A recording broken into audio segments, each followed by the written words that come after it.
as I left off, I want to explain that please don't let these boxes confine you as far as your answers. So if you need more space, continue typing and the boxes will, they'll get bigger. So just make sure that you're detailed in your answers, okay?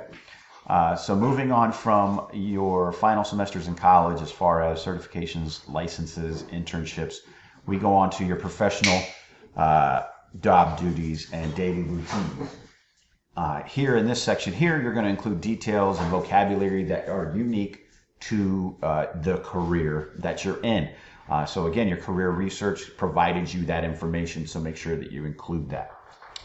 Then the workforce skills that are needed from your profession. What skills are needed for you to perform your job at a high level? So make sure that you're including that as well in this piece here.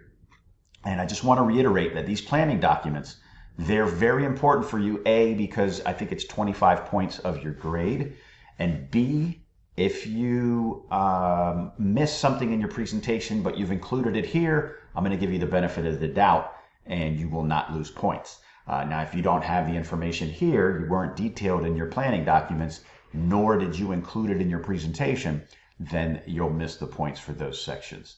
So that's the planning document number 1.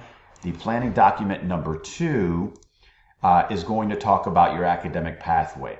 And that's all it talks about. So in here, you're going to include what degree or degrees did you complete.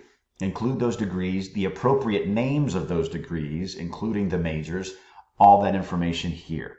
Okay, so at Valencia College, for example, I earned my Associates in Arts degree, General Studies, and then I transferred to UCF and earned my Bachelor's of Science in Economics.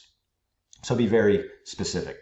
And if you've gone on to get a master's degree or a PhD or any other professional degree, then again, you're going to include that information there. For this section here, you're going to share the overall cost of your education and the sources for funding your degree. So did you get grants? Did you get loans? Did you get scholarships? What were the names of those grants or scholarships? So you will need to do a little research into those pieces of information. Also, how did you pay for that? If you had a prepaid college account and fund, then make sure that you include that information as well.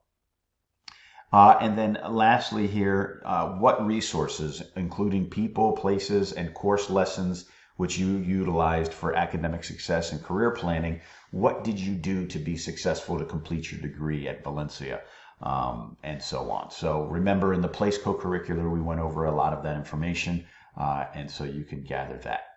So that is the second planning document. So there you have, as far as an explanation of the 2 planning documents and what's needed for the final story presentation. Stay tuned. I'm going to provide you some other information as far as how we're going to continue with the final exam. Here you have the assignment. Make sure you read through it. Make sure you kind of comb through it very carefully, and I'll be available to answer questions. I'm going to create some options for us to meet. I'm going to have kind of review sessions and things like that where students can talk to me about their plans, their ideas, and I can answer them. So be on the lookout for that information. All right. So between these 2 videos and screencasts, there's your explanation for the final story project. I'm sorry they were a little long, but please understand that if we were in class, it usually takes me an entire class period to explain the assignment for you. So talk to you soon about the rest of the final story.